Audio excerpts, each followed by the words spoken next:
Ayun. Kamusta mga kuya-koy? Yun. For today's videos guys is mag-ano lang tayo.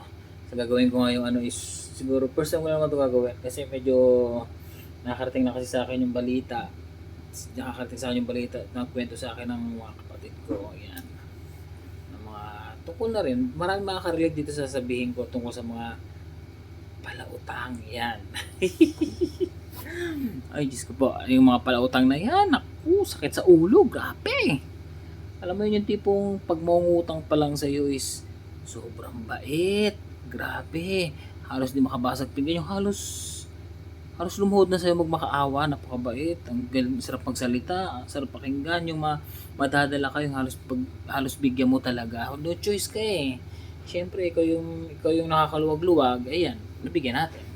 Ngayon, the end of the day, ikaw pa pala masama. Diba?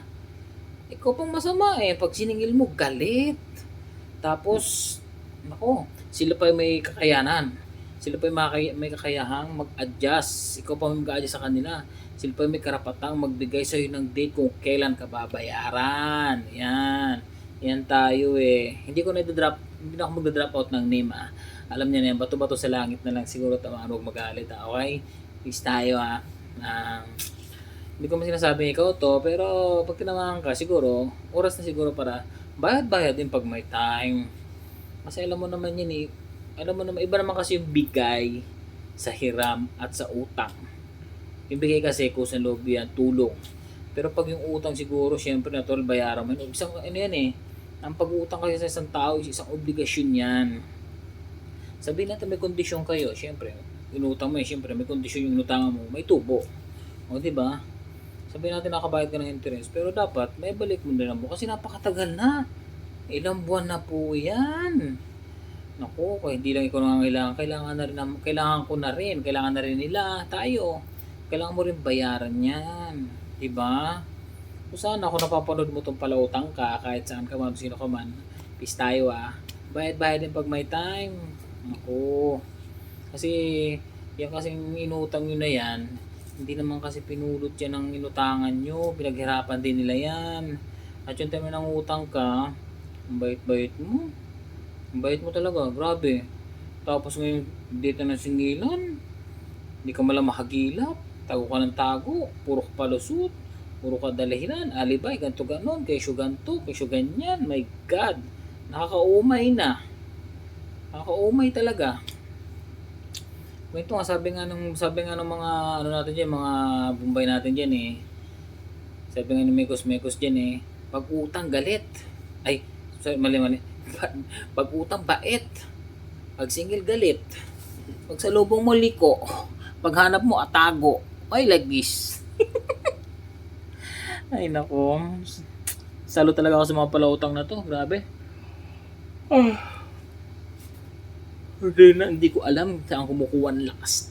Kung saan kumukuha ng lakas ng loob para pag ganito, porket kasi alam nila na wala naman nakukulong sa utang. Ayan, nagamatigas, ang kakapal na muka. Ayan, nako. Sa bagay, na ganito naman is hindi naman pinagpapala to. Bahala na. Kung hindi mo mabayaran, okay lang. Di ba? Okay lang kung hindi mo bayaran. Pero make sure ko lang sa'yo, hindi naman sa ano, pero alam ko kasi mga ganyan, pag nilalamang ka sa kapwa mo, may balik sa iyo, may balik sa iyo. Bigat ang balik sa iyo noon. Ayan, makonsensya ka. Kinukonsensya lang kita para alam mo na 'yon. Ay nako po. Tagal ko na rin inaantay yan. Kaya dapat talaga yung mga ganyan talaga. Hindi na nakakaulit. Pero lang pag mabait ka naman, di mo naman kasi matiis. Pero, ay naku mga palautang. Yung mga palautang. Ba't kasi nauso pa yung mga palautang? Ayan naman kasi, sabi nga nila, pag walang, kapag may nagpapaloko, ay, walang manluloko kung walang nagpapaloko. Tama ba yun? Kasabihan na yun? Sinisinok tuloy ako. Naalala na naman siguro ako ng utang sa akin. Mukhang magpaparamdam naman ako. Actually, kahit wala ako dyan, alam mo yun, yung affected ka, yung tipong susumusay si ganto ganon, ang hirap, hindi mo mahagilap, yan. Ay nako. At saka isa pa, di ba? Nung umutang ka, nung umutang ka kasi, nagkusa ka, pumunta ka sa bahay, hinahanap mo ko, ayan, nag-antay ka, kung ano sabihin ko, binalikan mo ko at that time, ng ganong oras, on time pa, walang late, di ba? Tapos, ito na, pagdating na ng singilan, asan ka? Ba't kailangan mo pang puntahan?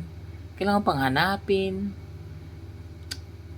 Tapos take note siya pang may lakas na loob na magbigay ng date na ganto ganon. Oo, andun na tayo pakiusap. Ay nako.